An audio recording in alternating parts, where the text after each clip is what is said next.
Welcome to trigger విసుందర్. Vote చోరీ అనే అంశం పైన దేశమంతా మాట్లాడుతోంది. ప్రతిపక్ష నేత Rahul Gandhi power point presentation తో దేశానికి మొత్తం ఓట్ చోరీ ఎలా జరిగింది అనే అంశాన్ని చాలా నిర్దిష్టంగా పాయింటెడ్ గా వివరించారు. ఆ వీడియోలని మనం చూసాం. ఈ నేపథ్యంలో మన స్టూడియోలో ఉన్నారు ప్రముఖ విశ్లేషకులు అబ్బాస్ గారు. ఎంత మాట్లాడదు. నమస్తే అండి. నమస్తే. అబ్బాస్ గారు, ఇప్పుడు ఓట్ చోరీ అనేది దేశవ్యాప్తంగా అందరు చర్చించుకుంటున్న అంశం. రాహుల్ గాంధీ ప్రజెంటేషన్ మీరు కూడా చూసి ఉంటారు.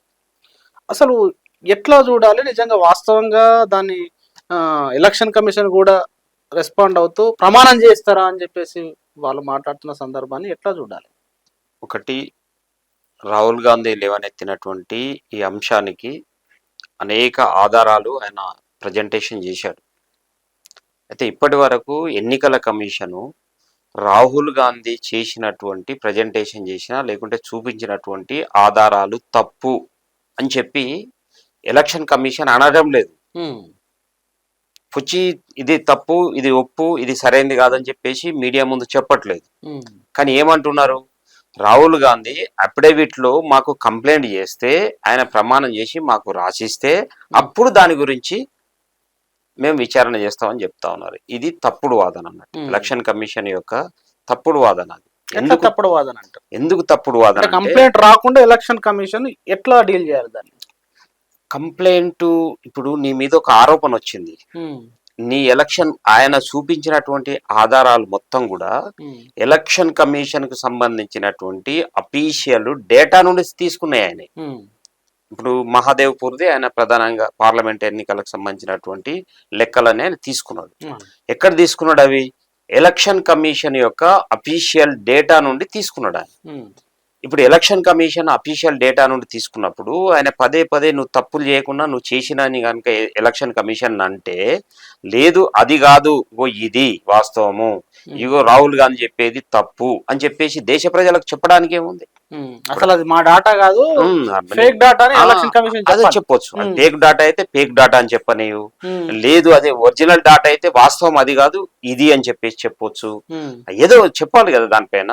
అసలు నేను దాని మీద స్పందించను, నువ్వు నాకు అఫీషియల్ గా ప్రమాణం చేసి ఇస్తేనే నేను మాట్లాడతా అని చెప్పేసి అనేది ఏదైతుందో అది ఎన్నికల కమిషన్ తప్పించుకోవడానికి చెప్తున్నటువంటి మాట. ఎందుకంటే దాని దగ్గర లేదు. ఎందుకంటే తప్పించుకో చూసిన ఆధారాలతో ఉన్నప్పుడు లాక్ అయినట్టే కదా. అదే లాక్ అయిపోయాయి కదా. లాక్ అయిపోయింది కాబట్టే ఇప్పుడు వాళ్ళకి మాట్లాడడానికి ఏం లేక నువ్వు నాకు అఫీషియల్ గా ఇవ్వు, లేకుంటే నువ్వు నాకేంటి రాసి అఫిడవిట్ రాసి దాని మీద ప్రమాణం చేసి నాకు పెట్టు అని చెప్పేసి అంటున్నారు. అది తప్పు. ఎందుకంటే మేము ఇలా చెప్తేనే సుమోటోగా సుప్రీంకోర్టే కొన్ని అంశాలను సుమోటోగా స్వీకరిస్తాం. ఓకే, ఒక విమర్శ వచ్చింది.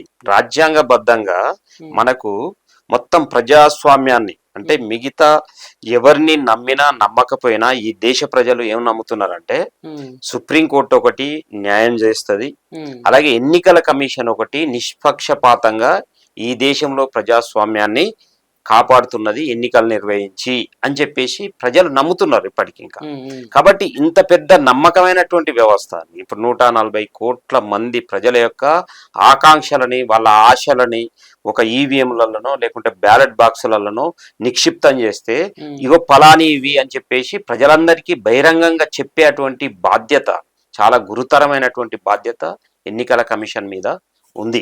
అందుకనే ఎన్నికల కమిషన్ ఆ రకంగా పారదర్శకంగా వ్యవహరించడం లేదు అనేది మనకి ఇక్కడ కనిపిస్తా ఉంది. సరే, ఇదొకటి.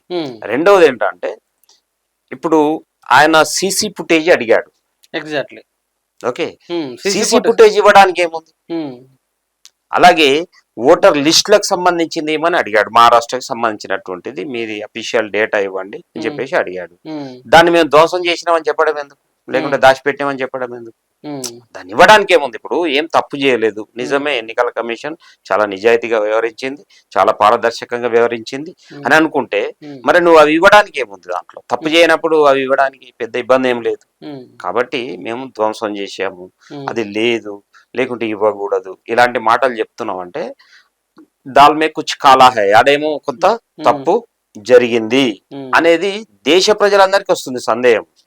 కాబట్టి దానికి జవాబుదారీ ఈసీనే, ఎలక్షన్ కమిషన్ అనేటువంటిది ఏదైతే ఉందో దాని జవాబుదారీ ఉంది. కాబట్టి వాళ్ళ బాధ్యత చెప్పుకోవాల్సినటువంటి బాధ్యత ఉంది.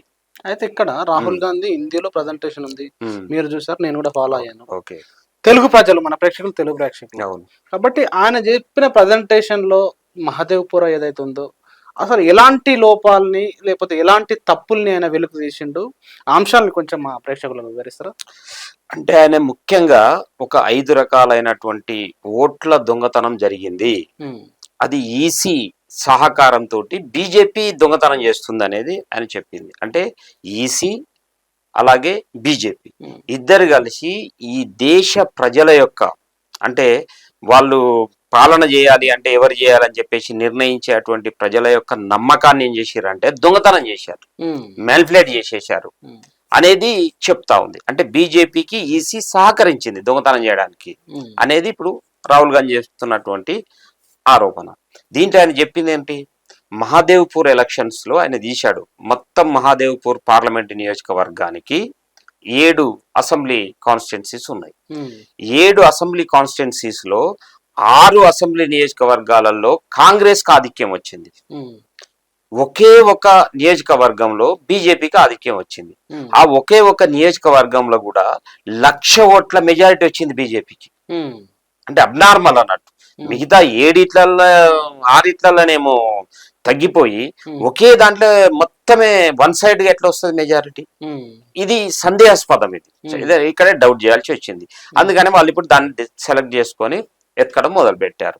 ఈ 1,04,000 ఓట్లు 1,03,000 ఓట్లు ఎట్లా వచ్చినాయి అని మొత్తం పరిశోధన చేసినప్పుడు ఈ 1,04,000 ఓట్లకు సంబంధించినటువంటిది దాంట్లో మొదటిది ఏంటి, డూప్లికేట్ ఓట్లు ఉన్నాయి.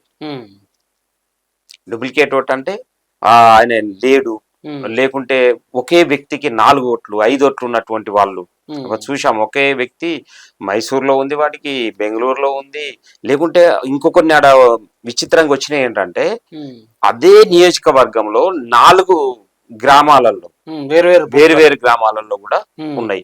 ఇలాంటి డూప్లికేట్ ఓట్లు ఒకవైపు. రెండవది ఏంటి, బల్క్ ఓటింగ్ ఒకే ఇంట్లో అంటే 200, 280 కూడా ఉన్నాయి. కొంతమంది అంటున్నారు అసలు ఒక గ్రామంలో ఉండే ఓట్లన్నీ ఒక ఇంట్లో సింగిల్ బెడ్రూమ్ ఇంట్లో ఉన్నాయి. అంటే ఇదేంటి అంటే దీంట్లో ఏదో మోసం జరిగింది. కాబట్టి ఇలాంటి ఓట్లు కూడా కొన్ని ఉన్నాయి. దాంతో పాటు ఫోటోస్, డూప్లికేట్ ఫోటోస్, అంటే ఆ ఫోటో ఆయనది కాదు, పేరు ఉంటది, ఇది ఉంటది, అలాంటి ఓట్లు వేరే ఎవరియో అన్నట్టు. దాని అర్థం ఏంటి, ఎవరో ఒకరు ఇది చేయడం అనేటువంటిది ఉంది. అంటే ఫోటో అంటే అవుట్డేటెడ్ తో, లేకుంటే పేరు ఒకరిది ఉంటది, ఫోటో ఒకరిది ఉంటది. అట్లా అనేక ఫోటోలు ఉన్నటువంటి, పేర్లు వేరే ఉన్నటువంటి అవి ఉన్నాయి. కాబట్టి ఇదొక మోసం జరిగింది అనేది. తర్వాత మూడోది ఏంటి, ఫేక్ ఓటర్స్. అసలు ఆ ఓటరే లేడు, మనిషే లేనటువంటి వాళ్ళ ఓట్లు వచ్చేసినాయి. ఫేక్ ఓటర్స్ సంబంధించినటువంటి చాలా పెద్ద ఎత్తున ఫేక్ ఓటర్లను కూడా వాళ్ళు చేర్పించినటువంటి ఇదొకటి ఉంది. దీంతో పాటు ఇన్వాల్యూడ్ సంబంధించినటువంటి కూడా చాలా పెద్ద ఎత్తున దాంట్లో ఉన్నాయి. అలాగే లాస్ట్ది ముఖ్యమైనది ఏంటి, కొత్త ఓట్లు చేర్పించడానికి సంబంధించినటువంటి దాంట్లో ఫామ్ 6 ను వాడి చాలా పెద్ద ఎత్తున చేర్పించారు. అది ఎక్కడి అన్ని ఫేక్ అడ్రస్లు, ఫేక్ ఇవి, లేకుంటే ఒకే దాని మీద చేర్పియడం, లేకుంటే వాళ్ళకి ఎక్కడ అంటే తక్కువ ఓట్లు పడతాయి అనుకున్నటువంటి అక్కడ చేర్పియడం, అది వాళ్ళు ఎవరో ఎక్కడో తెలియదు అసలు అవన్నీ. కాబట్టి ఈ ఫార్మ్ 6 అనేది ఏదైతే ఉందో అది మొత్తం మిస్యూజ్ అయింది. అది వేలల్లో, మళ్ళీ మామూలు 1, 2 అనేది కాకుండా వేలల్లో అలాంటి ఓట్లు వచ్చేసినాయి. ఈ 5 రకాలుగా మనకి ఆయన గుర్తించినటువంటి ఈ 5 రకాలుగా ఉన్నాయి. అయితే ఇంక ఈ 5 రకాలే కాకుండా ఇప్పుడు మనకు మహారాష్ట్ర ఎన్నికలు ఉన్నాయి. మహారాష్ట్ర ఎన్నికలలో ఇంకో కొత్త రకం చేశారు వాళ్ళు. మహారాష్ట్ర ఎన్నికల్లో ఏం చేశారంటే ఎక్కడైతే వాళ్ళకి ఓట్లు పడే అనుకున్నారో అక్కడ ఆ ఓట్లను తొలగించడం కూడా చేశారు. ఇప్పుడు బీజేపీకి మెజారిటీ రాదు పలానా ఏరియాలో అంటే అక్కడ ఎన్ని ఓట్లు తగ్గిస్తే మెజారిటీ వస్తుంది, కాబట్టి అన్ని ఓట్లని ఆపోజిషన్ పడనివ్వకుండా వాళ్ళ ఓట్లను తీసేయడం అంటే తొలగించేటువంటి కార్యక్రమం. లేదు ఇంకా కొన్ని నియోజకవర్గాలలో ఏంటి, వాళ్ళకంటే వీళ్ళకి కొంచెం ఎక్కువ వస్తుంది, కొద్దిగా ఎడ్జ్ ఉండేటువంటి అవకాశం ఉంది అన్నప్పుడు వాళ్ళకి ఎడ్జ్ లేకుండా చేయాలంటే ఎన్ని ఓట్లు కలిపితే వీళ్ళకి వస్తుంది, మెజారిటీ వస్తుంది అని చెప్పేసి వాళ్ళకు అన్ని ఓట్లు కలిపేటువంటి పద్ధతి జరిగింది. అంటే ఇట్లా చూడడం అన్నట్టు ముందే తూకం వేసి చూడడం ఎక్కడ ఎన్ని ఓట్లు ఎటుబడుతున్నాయి అనేది. అంటే ఇవన్నీ ఎప్పుడు జరిగి ఉంటాయి అంటే ఈవీఎంలలో ఓట్లు పడేటువంటి టైం కంటే ముందు కొన్ని మ్యానిపులేట్ చేశారు, ఈవీఎం లో పడ్డ తర్వాత కూడా మ్యానిపులేట్ చేసినట్టుగా అర్థమవుతుంది చూస్తే. ఎందుకు ఈవీఎం లో పడ్డ తర్వాత కూడా మ్యానిపులేట్ చేసిరని ఎందుకు డౌట్ వస్తుంది?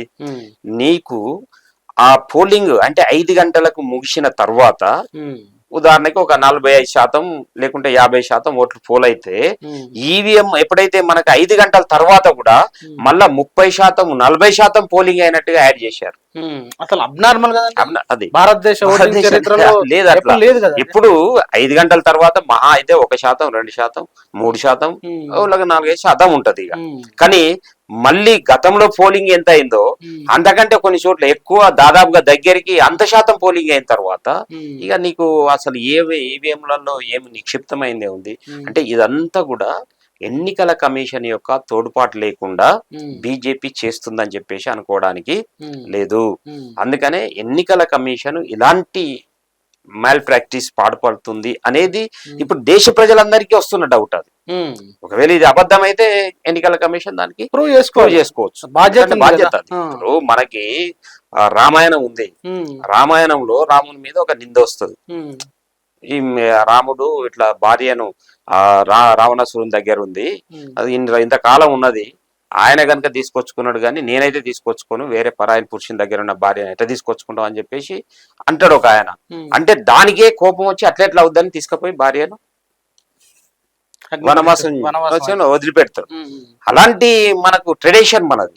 మరి ఎన్నికల కమిషన్ మీద ఇన్ని ఆరోపణలు వస్తుంటే, మోడీ మీద ఇంత ఆరోపణలు వస్తుంటే, బీజేపీ మీద ఎన్ని ఆరోపణలు వస్తుంటే మరి వాళ్ళ నిజాయితీని నిరూపించుకోవాలి కదా.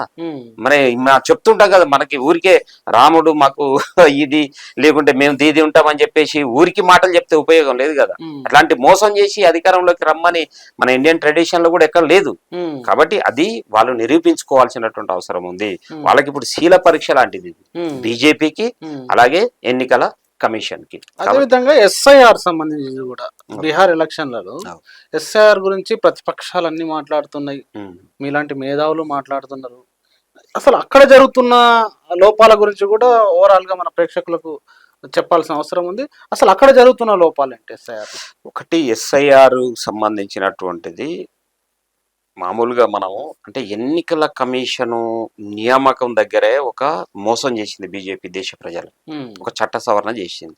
అదేంటి, ఇంతకు ముందు ఉన్నది ఏంటంటే ఒక ఎన్నికల కమిషనర్ను నియమించాలంటే ఒక ప్రధానమంత్రి, ఒక ప్రతిపక్ష నాయకుడు, సుప్రీంకోర్టు చీఫ్ జస్టిస్, ఈ ముగ్గురు కలిసి ఒక ఎన్నికల కమిషన్ నియమించేటోళ్ళు. అప్పుడు ఏమైందంటే అది నిష్పాక్షిక అంటే ఇన్బ్యాలెన్స్, అదైతే బ్యాలెన్స్ ఉండేది అన్నట్టు, ఇంబ్యాలెన్స్ అనేది లేకుండా ఉండేది.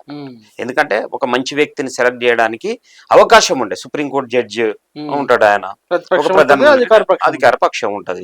కాబట్టి వీళ్ళిద్దరు చెరొకరినన్నా ఆ మధ్యలో ఉండేటువంటి వ్యక్తి అన్న కొద్దిగా దాన్ని సరైనటువంటి వ్యక్తిని సెలెక్ట్ చేసుకోవడానికి కొంచెం ఎక్కువ టఫ్ ఉండేది అన్నట్టు అది. కానీ ఇప్పుడు దాన్ని ఏం చేశారు, ప్రతిపక్ష నాయకుడిని ఉంచారు, ప్రధానమంత్రిని ఉంచారు, కానీ సుప్రీంకోర్టు ఏదైతే చీఫ్ జస్టిస్ ఉంటారో ఆయనను తీసేసి న్యాయశాఖ మంత్రినో లేకుంటే సీనియర్ క్యాబినెట్ మినిస్టర్ పెట్టారు. సీనియర్ క్యాబినెట్ మినిస్టర్ పెట్టిన తర్వాత ఇక ప్రధానమంత్రి ఉండి సీనియర్ క్యాబినెట్ మినిస్టర్ ఉన్న తర్వాత ఇంకేముందా, మెజార్టీ వాళ్ళిద్దరే ఉంటారు ముగ్గురులో. కాబట్టి అంటే ఎన్నికల కమిషన్ ను కరప్ట్ చేసి ఎన్నికల కమిషన్ ను దుర్వినియోగం చేయడానికి కావాల్సినటువంటి ఒక చట్టాన్ని దాన్ని ఇచ్చేసి ఇప్పుడు ఎన్నికల కమిషన్ ని మొత్తం బీజేపీ తన చేతుల్లోకి తీసుకున్నది. ఇది ప్రమాదకరమైనటువంటిది అన్నట్టు. ఇప్పుడు దీని దృష్టి నుంచి మనం చూడాలి. ఇప్పుడు ఎస్ఐఆర్ అనేటువంటిది ఇప్పుడు స్పెషల్ ఇంటెన్సివ్ రివిజన్ దాని పేరు. అంటే ఒక ప్రత్యేకమైనటువంటి ఏం చేస్తున్నాం, మన బాగా విస్తృతమైన విచారణ చేయడం లేకుంటే రివిజన్ చేయడం, వాటన్నిటిని ఓట్లని ప్రక్షాళన చేయడం అనుకోరాదు. ఓట్లను ప్రక్షాళన చేయడానికి ఎవరు వ్యతిరేకం కాదు. ఓట్లను ప్రక్షాళన చేయండి, చనిపోయిన ఉంటే తీసేయండి, వలసపోయిన వాళ్ళు ఉంటే తీసేయండి, అది వేరు విషయం. కానీ ఇప్పుడు అక్కడ జరుగుతుంది ఏంటి అంటే వాళ్ళు కూడా వలస పోయిన వాళ్ళని, లోకల్ గా లేని వాళ్ళని తీసేస్తున్నామని బీజేపీ చెప్తుంది. అదే చెప్పడం వేరు, జరుగుతున్నదని మనం చెప్పే వాటిని వింటే సరిపోదు మనకి. ఏం జరుగుతుంది మరి? అందుకని జరిగేది ఏం జరుగుతా ఉంది ఇప్పుడు అక్కడ జరిగినటువంటి దాంట్లో ఇప్పుడు అనేక వస్తున్నటువంటి విమర్శలు గాని, అక్కడ మొత్తం 64 లక్షల ఓట్లు రిమూవ్ చేయబడ్డాయి. ఈ 64 లక్షల మంది వలసలు పోతారా? ఒక రాష్ట్ర జనాభాలో 64 లక్షల మంది ఒకేసారి వలసలు పోవడం, లేకుంటే 64 లక్షల మంది ఒకేసారి చనిపోవడం, ఇంతమంది అయితే ఉండేటువంటి అవకాశం లేదు కదా. అందుకనే ఇది చాలా పెద్ద నంబర్. అవి కూడా కొన్ని జిల్లాలలో చాలా విస్తృతంగా ఉన్నాయి.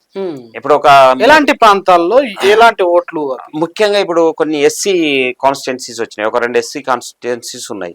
అక్కడ 63% ఓట్లను తీసేశారు. 63%, సగం కంటే ఎక్కువ. ఒక నియోజకవర్గంలో 65% కూడా తీసేశారు. అట్లా అంటే మొత్తం తొలగించినటువంటి దాంట్లో ఇప్పుడు మహిళల ఓట్లు చాలా విస్తృతంగా ఉన్నాయి. 34 లక్షలకు పైగా మహిళల ఓట్లు ఉన్నాయి. అది ముస్లిం మహిళల ఓట్లు ఉన్నాయి. అంటే 34 లక్షల మంది, 40 లక్షల మంది ముస్లిం మహిళలే వలస పోరు కదా, లేకుంటే చనిపోయారు అంతమంది. అంటే అది తప్పుడు ఇది అనేది ఒకటి కనిపిస్తా ఉంది. రెండోది ఇంకా కొంతమందిని ఎవరైతే తీసేశారో వాళ్ళు బెంగాలీ మాట్లాడేటువంటి వాళ్ళు. ఇప్పుడు వాళ్ళు బెంగాలీ మాట్లాడిన వాడు బీహార్ లో ఉంటే పక్కకు బంగ్లాదేశ్ వలస వస్తుండొచ్చు. ఇప్పుడు హైదరాబాద్ లో కూడా బెంగాల్ మాట్లాడే వాళ్ళు ఉన్నారు, లేదంటే ఇంకేమున్నారు. అయితే వాళ్ళు ఏమంటున్నారు, మేము రోహింగ్యాలను తీసేసాము. అసలు రోహింగ్యా అనేటోళ్ళు బర్మాలో వాళ్ళ జనాభా మొత్తం కలిస్తేనే 20-30 లక్షలు ఉండదు. వాళ్ళ జనాభా అంత ఉంటుంది. అర్కాన్ స్టేట్, అక్కడ ఉండే ప్రాంతంలో అర్కాన్ స్టేట్ అని ఒకటి ఉంటది ప్రాంతము, అది బర్మాలో ఉంటది. ఆ బర్మాలో ఉన్న 20-30 లక్షల జనాభా ఉంటారు. ఆడ మొత్తం జనాలు లేకుంటే అందరు వచ్చి ఇప్పుడు బీహార్ లోనే ఉన్నారు. అంటే ఇలాంటి ఒక తప్పుడు వాదనలు, ఈ తప్పుడు ఇవి తీసుకొచ్చారు. ఇది మొదటిది. రెండోది ఏంటంటే వాళ్ళు చెప్తున్నటువంటి దాంట్లో ఒకవేళ వాళ్ళు ఇక్కడోళ్ళే అయ్యుంటే, లేకుంటే తీసేసినటువంటి వాళ్ళు ఇక్కడోళ్ళైనా వాళ్ళు ప్రూవ్ చేసుకోవాలి కదా అని చెప్పేసి వీళ్ళు అడుగుతా ఉన్నారు. ఆధార్ కార్డు కూడా చెల్లదు అంటున్నారు. అదే ఇప్పుడు గవర్నమెంట్ కేంద్ర ప్రభుత్వం ఇచ్చిన ఆధార్ కార్డు చెల్లదు, అలాగే ఆ రాష్ట్ర ప్రభుత్వం ఇచ్చిన రేషన్ కార్డు చెల్లదు, అలాగే ఎలక్షన్ కమిషన్ ఇచ్చినటువంటి ఓటర్ కార్డు చెల్లదు. మరి వీళ్ళకేం చట్టబద్ధత ఉన్నట్టు? ఇప్పుడు కేంద్ర ప్రభుత్వానికి ఏం చట్టబద్ధత ఉంటది? నువ్వు ఇచ్చిన కార్డు చెల్లదని నువ్వే అంటావు. ఎలక్షన్ కమిషన్ ఉంది, ఎలక్షన్ కమిషన్ ఇచ్చినటువంటి కార్డే నువ్వు చెల్లదని అంటావు. అలాగే అక్కడ ఉన్న రాష్ట్ర ప్రభుత్వం ఇచ్చిన కార్డు అది కూడా చెల్లదని చెప్పేసావు అని అంటావు. అంటే మీకేం చట్టబద్ధత ఉన్నట్టు ఇక్కడ? ఇప్పుడు మీరిచ్చిందే మీరు చెల్లదని అన్నప్పుడు అంటే మీకు అంత శాంటిటీ లేదన్నట్టే కదా అర్థం. చేస్తున్న పనిలో అంతే కదా, మీకేం విశ్వసనీయత ఏముంది? అది మొదటిది. అయితే అవి ఎవరైనా తీసుకోవచ్చు అని అంటే ఇప్పుడు చాలా మంది వేరే పేక్ సర్టిఫికెట్లు కూడా ఏమైనా తీసుకోవచ్చు. ఇప్పుడు డేట్ ఆఫ్ బర్త్ తీసుకోరాదా పేక్ సర్టిఫికెట్? లేదు ఇంకేదైనా డ్రైవింగ్ లైసెన్స్ పేక్ గా తీసుకోరాదా? లేదు ఇంకేదైనా ల్యాండ్ డాక్యుమెంట్ పేక్? ఎన్ని రిజిస్ట్రేషన్స్ అవుతున్నాయి, దొంగ రిజిస్ట్రేషన్ జరగట్లేదా? అంటే ఏదైనా పేకు క్రియేట్ చేయొచ్చు. పేకు క్రియేట్ చేయడం, ఈ ఆధార్ కార్డు ఒకటే పేక్ క్రియేట్ చేశారు, లేకుంటే ఓటర్ ఐడి కార్డు పేక్ క్రియేట్ చేశారు అని చెప్పేసి అంటే మరి మిగతాయి కూడా పేక్ క్రియేట్ చేయొచ్చు. కాబట్టి ఇది క్రియేట్ చేయకుండా చూడాల్సిన బాధ్యత అధికారులు ఉన్నది ఎందుకు? అయితే ఇప్పుడు ఆడ ఒక ప్రమాదకరమైనది ఏంటంటే SIR తో సాధారణ ప్రజలు ఎట్లా ఇబ్బంది పడతారంటే, ఒకటి ఇప్పుడు వాళ్ళు చేసిందంటే 2002లో అక్కడ 2002లో జరిగింది కాబట్టి అక్కడ 3 కేటగిరీలుగా వాళ్ళు వర్గీకరణ చేశారు. 2002 నాటికి ఓటర్లుగా అయిన వాళ్ళు అంటే వయోజనులు అయినటువంటి వాళ్ళు ఈ 3 కాకుండా అంటే Aadhaar, voter ID, ration card, ఈ 3 కాకుండా మిగతా 11 డాక్యుమెంట్లు అంటే పుట్టిన తేదీ సర్టిఫికెట్ కానీ, 10th అయితే 10th చదివితే మెమో కానీ, లేదంటే మన ఇతర అంటే డ్రైవింగ్ లైసెన్స్ కానీ, బయటికి వెళ్ళడానికి తీసుకున్నటువంటి పాస్పోర్ట్ కానీ, లేకుంటే భూమికి సంబంధించినటువంటి ఆ డాక్యుమెంట్లు ఉంటే అటువంటివి కానీ, ఇట్లా మొత్తం ఒక 11 రకాలై వాళ్ళు చెప్పారు. ఈ 3 మాత్రం వద్దు అని చెప్పేసి వాళ్ళు చెప్పినటువంటిది. ఇది వీళ్ళొకటి ఈ 11 ఒక్కటి చూపిస్తే సరిపోతుంది. ఎవరికి? 2002 నాటికి ఓటర్లుగా ఉన్న వాళ్ళకి అంటే వయోజనులుగా ఉన్నటువంటి వాళ్ళు ఓటర్ లిస్ట్ లో ఉన్నారు. 2002 నాటికి ఓటర్ లిస్ట్ లో నీ పేరు లేదు అప్పటికి, అంటే నువ్వు పుట్టినవు గాని అప్పటి వరకు పుట్టావు కానీ అప్పటికి నీకు 18 సంవత్సరాలు లేవు. 18 సంవత్సరాలు కనుక లేకుంటే అప్పుడు నీ ఓటర్ లిస్టు కాకుంటే అంతకు ముందు పుట్టినటువంటి వ్యక్తి అయితే నువ్వేం చేయాలి? ఈ 11 డాక్యుమెంట్లలో నీ డాక్యుమెంట్ తో పాటు ఆ 11 మీ తండ్రి డాక్యుమెంట్ కూడా చూపెట్టాలి. ఇది రెండోది. అంటే తండ్రి ఇది కూడా చూపెట్టాలి. నీ డేట్ ఆఫ్ బర్త్ కాకుండా తండ్రి డేట్ ఆఫ్ బర్త్ కూడా చూపెట్టాలి. అదే 2002 తర్వాత పుట్టినోళ్ళు, 2002 తర్వాత పుట్టినోడైతే తల్లి డాక్యుమెంటు, తండ్రి డాక్యుమెంటు, తన డాక్యుమెంట్ 3 చూపెట్టాలి. అంటే ఇక వాడు ఆఫీసులో చుట్టూ తిరుక్కుంటూ ఉండాలన్నట్టు, వీటిని తీసుకురావడానికే తిరుక్కుంటూ ఉండాలి. ఇవన్నీ తీసుకొని వచ్చినా ఇక్కడ గమ్మత్ అయింది ఏంటి, ఇవన్నీ తీసుకుపోయి ఆ గ్రామంలో ఉన్నటువంటి ఎన్నికల అధికారి ముందు చూపెట్టినా వాటన్నిటికి వాడు ఓకే చేయాలి. మళ్ళీ వాటిని వాడు ఫేక్ అన్నాడు అనుకో, లేకుంటే వానికి డబ్బుల కోసమో ఇంకేదైనా కారణం వల్లనో లేకుంటే ఆపేసేస్తాడు. అంటే ఆయనకి విచక్షణ అధికారం ఇచ్చేశారు. అంటే ఆ గ్రామంలో ఆ ఎన్నికల అధికారి ఎవరికి ఓటు ఉండాలి, ఎవరికి ఓటు ఉండొద్దు అనేది ఇప్పుడు నిర్ణయించేది ఎవడిగా, ఆ ఎన్నికల అధికారి. అక్కడ ఉన్నటువంటి ఆ గ్రామంలో ఉన్నటువంటి ఆయన చేతులు ఇచ్చి అల్టిమేట్ పవర్ ఆయన చేతిలోకి పోతా ఉంది. కాబట్టి ఇది మొత్తం ఒక నియంతృత్వం, ఒక దుర్మార్గమైంది. అంటే ఓట్లను మొత్తం వాడికి నచ్చని ఓట్లు తీసేస్తారు, వాళ్ళకి నచ్చిన ఓట్లు ఉంచుతారు. అంటే ఇప్పుడు ఉదాహరణకి సుందర్, నువ్వు ఎప్పుడో నాతో గొడవ, నేను ఎన్నికల అధికారిని, నువ్వు వేరే పార్టీకి ఓటేస్తావని నాకు తెలుస్తుంది, నేను అక్కడే ఉంటా, నీవు అన్ని డాక్యుమెంట్లు పట్టుకొచ్చినా నీది డౌట్ ఉంది ఓల్డ్ పెట్టొచ్చు. ఓల్డ్ పెట్టేసేస్తే ఇక నువ్వు దాన్ని ప్రూవ్ చేసుకోవడానికి నువ్వు కోర్టు చుట్టూ తిరుక్కుంటూ ఉండాలి. కోర్టు చుట్టూ తిరుక్కుంటూ ఉండడం ఒకటే కాదు, ఇంకొచ్చిన ప్రమాదం ఏంటి, నువ్వు ఓటర్ లిస్ట్ లో నీ పేరు లేదంటే అసలు నీ పౌరసత్వాన్నే నువ్వు కోల్పోతావు. అసలు ఎన్నికల కమిషన్ కి పౌరసత్వాన్ని వెతికే హక్కు ఎక్కడిది? ఎన్నికల కమిషన్ ఏం చేయాలి, ఓటర్స్ ని చేర్పించుకోవాలి. నువ్వు చనిపోయిన వాళ్ళు ఉంటే డిలీట్ చేసేసుకో, కొత్తగా వచ్చే వాళ్ళు 18 సంవత్సరాలు నిండినంటే నువ్వు చేర్పించుకో. ఇది కదా నువ్వు చేయాల్సిన పని. నువ్వు ఈ పని వదిలిపెట్టి ఇప్పుడు ఏం చేస్తా ఉంది ఎన్నికల కమిషన్ అనేది, ఎన్ఆర్సీ చేస్తుంది అక్కడ. అంటే నేషనల్ ఏదైతే రిజిస్టర్ ఆఫ్ సిటిజన్షిప్ అనేటువంటిది ఏదైతే ఉందో దాన్ని చేస్తా ఉంది ఇప్పుడు. అంటే మీరు అన్న ప్రశ్నే, ఎన్నికల కమిషన్ కి పౌరసత్వాన్ని నిర్ణయించే హక్కు గాని, ఆ రైట్ గాని, ఆ బాధ్యత గాని ఎవరు ఇచ్చినారు? అదే లేదు ఇప్పుడు. ఎందుకంటే అందుకే ఇప్పుడు చాలా మంది విమర్శ ఏం చేస్తున్నారు, ఎన్నికల కమిషన్ అనేది బీజేపీ ఏది మ్యాండేట్ చేస్తే ఆ పని చేస్తుంది అనేది. ఎన్నికల కమిషన్ దాని డ్యూటీ ఏదో అది చేయడం కాకుండా బీజేపీ ఎన్ఆర్సీ చేసినటువంటి డ్యూటీని చేస్తున్నది అనేది. అందుకే కదా ఇప్పుడు చాలా మంది విమర్శ చేశారు, ఎన్నికల కమిషన్ అనేది బీజేపీ ఎన్నికల ఏజెంట్ గా మారిపోయిందని అది చెప్తున్నారు. ఎన్నికల కమిషన్ పోయి మారిందని విమర్శ అందుకే వస్తుంది దాంట్లో. కాబట్టి ఆ విమర్శకి ఎన్నికల కమిషన్ జవాబు చెప్పుకోవాలి. అదే మీరు స్టార్టింగ్ నుంచి ఇవన్నీ చెప్పుకుంటూ వస్తున్నారు కదా, రాహుల్ గాంధీ ఓట్ చోరీ కానీ, అటు మహారాష్ట్ర కానీ, బీహార్ కానీ, ఇవన్నీ చూసినా రాజ్యాంగంలో మనిషికి పౌరునికి ఇచ్చిన ఓటు హక్కు, ప్రజాస్వామ్యం, ఇది పెద్ద సమస్య కదా. చూడ్డానికి మనం మాట్లాడుకుంటే విమర్శ లెక్కనే అనిపిస్తుంది, కానీ ఇది ఒక పెద్ద సమస్య, ప్రజాస్వామ్యానికి సంబంధించిన సమస్య, రాజ్యాంగానికి సంబంధించిన సమస్య. దీని పట్ల దేశం కానీ మిగతా పౌర సమాజం కానీ ఎట్లా రియాక్ట్ కావాలి, ఏంది పరిస్థితి అసలు? అంటే యాక్చువల్గా దీన్ని ప్రజాస్వామ్యము అనుకున్నప్పుడు మన డాక్టర్ బిఆర్ అంబేద్కర్ గారు ఈ ఓటు హక్కు గురించి చెప్తాడు అన్నట్టు. అంటే ఈ దేశంలో ఒక మనిషికి ఒకే విలువ అనేది నేను రాజకీయ రంగంలో నేను తీసుకొచ్చాను. ఈ ఓటు హక్కు అనేది నిన్ను సమానమైనటువంటి పౌరుడిగా ఈ దేశంలో గుర్తిస్తా ఉంది. ఇది మొదటిది.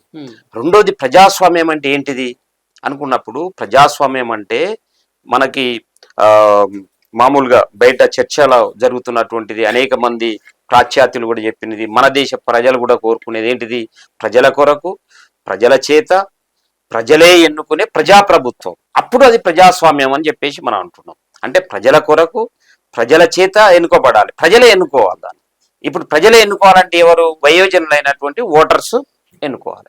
ఇప్పుడు వయోజనులైనటువంటి ఓటర్స్ ఎన్నుకోవాలంటే, ఇప్పుడు వయోజనుడైనటువంటి ఓటర్ ఎవరైతున్నారో ఆయన తన అసంతృప్తి తెలియజేస్తాడంటే ఆయన ఓటు హక్కే లేకుండా చేసేస్తున్నావు. అంటే నాకు గెలవడానికి కావాల్సినటువంటి ఓటర్స్ మాత్రం ఉంచుకుంటానా, నాకు ఒకవేళ అపోజిట్ గా మాట్లాడతారు, నేను తప్పు చేస్తే ఏమని అంటారు అనేటువంటి వాళ్ళ ఓట్లు తీసేస్తున్నా అన్నప్పుడు అది ప్రజాస్వామ్యం ఎట్లా అవుతుంది? ఎందుకంటే దీనికి ప్రజాస్వామ్యం అనేటువంటిదే ఇప్పుడు లేకుండా పోతా ఉంది. అంటే ప్రజాస్వామ్యము మన భారతదేశాన్ని ఏమనుకున్నాం అంటే సర్వసత్తాక ప్రజాస్వామ్య దేశం అని మనం చెప్పుకుంటా ఉన్నాం. ఇది రాజ్యాంగంలో పీఠికలో మనం రాసుకున్నాం. కానీ ప్రజాస్వామ్యం అనేటువంటి దాన్ని రాజ్యాంగంలో ఎలాంటి మార్పు చేయకుండానే ఈ ఎన్నికల ప్రక్రియను తనకు అనుకూలంగా మార్చుకోవడం ద్వారా, ఈ ఓట్ల చోరీ ద్వారా బీజేపీ ఏం చేస్తుందంటే ప్రజాస్వామ్యాన్ని లేకుండా చేస్తా ఉంది. అంటే రాజ్యాంగంలో పేరు ఉంటది కానీ అమల్లో మాత్రం ప్రజాస్వామ్యం అనేది ఉండదు. ఇది అత్యంత దుర్మార్గం. రాబోయే కాలంలో ప్రజలు నమ్ముతున్నారు ఏమంటే మేము వేయడం ద్వారా ప్రభుత్వాలని మాకు విలువ ఇది, మేము ఓటేస్తే ప్రభుత్వాలు మారిపోతాయని చెప్పేసి ప్రజలు నమ్ముతా ఉన్నారు. కాబట్టి మేమే ఎన్నుకుంటున్నాం అని చెప్పేసి నమ్ముతా ఉన్నారు. చరిత్ర అట్లా ఉంది అది అని అనేక మన చరిత్ర చూసుకుంటూ వస్తుంటే గవర్నమెంట్లు మారుతున్నాయి, ఇవన్నీ అవుతున్నాయి కాబట్టి ప్రజలకు కూడా ఆ నమ్మకం కుదిరింది. ప్రజలకు నమ్మకం కుదిరింది. మీరు అన్నట్టు ప్రభుత్వాలు కూడా వచ్చేసారి మమ్మల్ని గద్దె దింతారన్న భయం కూడా వాళ్ళకు ఉండేది. కానీ ఇప్పుడు ఇక ఆ భయం ఏం లేదు. అందుకని ఇప్పుడు బీజేపీకి భయం ఏం లేదు. ఎందుకంటే నేను ప్రజలు ఏమన్నా అనుకోని ప్రజల యొక్క విశ్వాసం ఏదైతుందో, ప్రజల యొక్క నమ్మకం ఏదైతుందో, లేకుంటే వాళ్ళ లోపల ఉన్నటువంటి భావన ఏదైతుందో ఆ భావన కాకుండా నేను నాకు ఇష్టమైనటువంటి పద్ధతిలో నేను ఎన్నికల ఫలితాలను తారుమారు చేసే శక్తి నాకుంది అని చెప్పేసి బీజేపీ భావిస్తుంది. అందుకనే ప్రజా అభిప్రాయం ప్రతిబింబించట్లేదు. ఇప్పుడు మనం హర్యానా ఎన్నికలు కూడా చూస్తే చాలా మంది ఏమన్నారు అంటే హర్యానాలో బీజేపీ ఓడిపోతుంది, కాంగ్రెస్ గెలుస్తుందని చర్చ జరిగింది. అక్కడ జరిగింది. అదంతా చూస్తే ఉంది డబ్బాలు ఎప్పితే మళ్ళీ బీజేపీ వచ్చినటువంటి స్థితి మనకి కనిపిస్తుంది. అందుకనే ఇవన్నీ కూడా అనేక సందేహాలకి అనేక వీటికి తావిస్తున్నటువంటి పరిస్థితి ఉంది. ప్రజాస్వామ్యం అనేది ప్రమాదంలో పడిపోయేటువంటి స్థితి వచ్చేసింది. ఇది మనకి నేడు చూస్తుంటే మొత్తంగా చూసినప్పుడు కనిపిస్తున్నటువంటి స్థితి. ఇలాంటి సిచ్యువేషన్ లో మాట్లాడాల్సిన మీడియా, మనం మీడియాను ప్రజాస్వామ్యానికి 4వ పిల్లర్ అంటాం.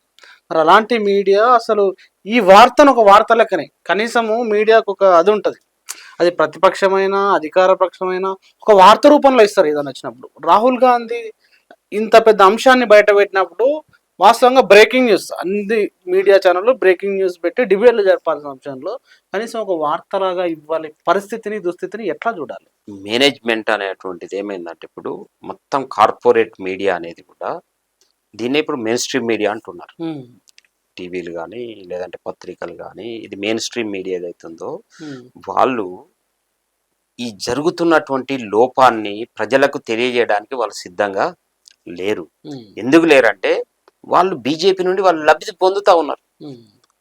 బీజేపీ వాళ్ళ నుండి ఈ రకమైనటువంటి అందుకుంటా ఉంది. అందుకే దీన్ని ఏమన్నారు, గోడీ మీడియా అన్నారు. గోధి అంటే ఎవరో ఒక గోధుమే బయటేసు, అంటే ఒక ఒడిలో కూర్చున్నటువంటి మీడియా అన్నట్టు. అది ఎవరి ఒడిలో, ఇప్పుడు నా ఒడిలో కూర్చున్న పిల్లవాడు ఏం చేస్తాడు, నేనేం చెప్పిందో వాడు అదే చెప్తాడు. అట్లాగే నీ ఒడిలో కూర్చుంటే నీదే చెప్తాడు. ఇప్పుడు ఏమైంది, ఒక ఒడిలో కూర్చొని ఉన్నది మీడియా, అది ఎవరి ఒడిలో ఉంది అంటే ఈ దేశంలో కార్పొరేట్ సంస్థల యొక్క ఒడిలో కూర్చున్నది. ఆ కార్పొరేట్ సంస్థలు పక్కకు మోడీని కూడా ఎత్తుకొని ఉన్నాయి అవి. కాబట్టి మోడీ వీళ్ళ వాళ్ళిద్దరు ఒక దగ్గరే ఉన్నారు, ఒకే దానికోసం పనిచేస్తున్నారు. ఇప్పుడు కార్పొరేట్లు మన కార్పొరేట్ మీడియా ఏదైతుందో ఆ మీడియా మోడీ ఇద్దరు ఎవరి కోసం పనిచేస్తున్నారు అంటే కార్పొరేట్ల కోసం పనిచేస్తున్నారు. కాబట్టి దాన్ని ఈయన వాళ్ళిద్దరు సపోర్ట్ చేసుకుంటారు. వాళ్ళిద్దరిని కంట్రోల్ చేసేది కార్పొరేట్ వ్యవస్థ. కాబట్టి ఆ మీడియా మాట్లాడడానికి అవకాశం లేదు. కాబట్టి ఇప్పుడు చిన్న మీడియా, సోషల్ మీడియా మామూలుగా ప్రజలలో విస్తృతంగా అవుతున్నటువంటి దీంట్లో విస్తృతమైనటువంటి చర్చ జరుగుతూ ఉంది, జరుగుతుంది కూడా, ఆపలేరు. వీళ్ళే కాదు, ఇప్పుడు బ్రిటిష్ వాడు ఉన్నప్పుడు ప్రజల్లోకి ఏం రాకుండా అనేక సెన్సార్షిప్లు పెట్టారు. ఎమర్జెన్సీ కాలంలో ఇందిరాగాంధీ అనేక సెన్సార్షిప్లు పెట్టింది. ఇప్పుడు మోదీ హయాంలో కూడా అనేక సెన్సార్షిప్లు పెడుతున్నారు. కనీసం సోషల్ మీడియా కూడా ప్రచారం చేయకుండా ఉంటారు. రకరకాల ఇవి కూడా అవుతున్నాయి. సోషల్ మీడియాను కూడా మిస్యూజ్ చేస్తున్నటువంటి చూస్తా ఉన్నాం. వాట్సాప్ను కానీ, ఫేస్బుక్ని కానీ, లేదంటే యూట్యూబ్లలో కూడా కొంత జరుగుతూ ఉంది. దాన్ని రిస్ట్రిక్ట్ చేయడం, దాని మీద స్ట్రైకులు కొట్టడం, లేకుంటే ఇవి చేయడం, ఇవన్నీ కూడా చేస్తుంటారు. అయిపోయడం, ఇవన్నీ జరుగుతూనే ఉన్నాయి. ఎన్ని జరిగినా ప్రజలకి వాళ్ళకు కూడా కొన్ని తెలుస్తుంటాయి కదా, ఎవరికి వాళ్ళకి సొంతంగా కూడా అర్థం అవుతుంటది. కానీ ఇప్పుడు నీకు ఆకలి కావట్లేదని నేను కూర్చోబెట్టి నీ చెవులో ఎంత పెద్ద మీడియా పెట్టి చెప్పినా నీకు ఆకలి అయింది నీకు అర్థమవుతుంది. అంటే 1 గంట 2 గంటలో భరిస్తావు, తర్వాత నీకు ఆకలి అవుతున్న విషయం తెలుస్తుంది. లేదు నీకు ఏదైనా నొప్పి అవుతుంది, ఎక్కడో అనారోగ్యం వలన దేని వలన నీకు నొప్పి అవుతుంది, నేను చెవులో ఎన్ని మాటలు, నీకు తీయటి మాటలు చెప్పు, కోపం వచ్చే మాటలు చెప్పు, ఏం చెప్పినా నీకు ఆ నొప్పి ఎందుకు అవుతుంది అనేటువంటి లోపల అర్థమవుతూనే ఉంటుంది. అంటే ప్రజలకి నువ్వు ఎన్ని రోజులు కప్పి పెడితే కొంతకాలం, మామూలుగా చెప్తారు కదా, కొంతమందిని కొంతకాలం మోసం చేయొచ్చు కానీ అందరినీ అన్ని వేళల్లో మోసం చేయడం సాధ్యం కాదు. ఉమ్, కాబట్టి మోదీ లాంటి వాళ్ళు ఎంతో మంది ఇలాంటి ప్రయత్నాలు చేసినటువంటి వాళ్ళు దెబ్బతిన్నారు. ఇప్పుడు కూడా అది సాధ్యం అవుద్ది. ఉమ్, కాబట్టి ఈ మీడియాను మేనేజ్ చేసేసి ఉమ్. ప్రజలకు వాస్తవాలు తెలియకుండా నేను దాచిపెడతామని చెప్పేసి అంటే అది ఎల్లకాలం దాగేది కాదు. అది కంపల్సరీ బయటికి వస్తుంది. అది జరుగుతుంది. ప్రచారం కూడా ఆ రకమైనటువంటి పద్ధతిలో వస్తాం. Thank you very much Abbas గారు. ప్రజలారా విన్నారు కదా, ఈ ఓట్ చోరీ అనేది అంటే ఒక పౌరుని ప్రాథమిక హక్కుకు భంగం చేస్తున్నారు, రాజ్యాంగాన్ని ధ్వంసం చేస్తూ మొత్తం ప్రజాస్వామ్య వ్యవస్థను కూని చేస్తూ ఇలాంటి ఒక తప్పుడు పద్ధతిని అవలంబిస్తుంది బీజేపీ పార్టీ, అదే విధంగా ఎన్నికల కమిషన్ అని చెప్పేసి అబ్బాస్ గారు అనేక అంశాలని, అంటే మొన్న ఏదైతే రాహుల్ గాంధీ మాట్లాడిన అంశాలతో పాటు మిగతా అనేక అంశాలని, బీహార్ సంబంధించి, మహారాష్ట్ర సంబంధించి, అదేవిధంగా మిగతా అంశాలను ఎన్ని రకాలుగా వీళ్ళు మిస్యూజ్ చేస్తున్నారు అనే అంశాలను మీ ముందు పెట్టినారు. మరి ఆయన చెప్పిన అంశాలు నిజమే అనుకుంటున్నారా? మీ కామెంట్ ఏదో తప్పకుండా రాయండి. Thank you very much. చూస్తూనే ఉండండి టీ10.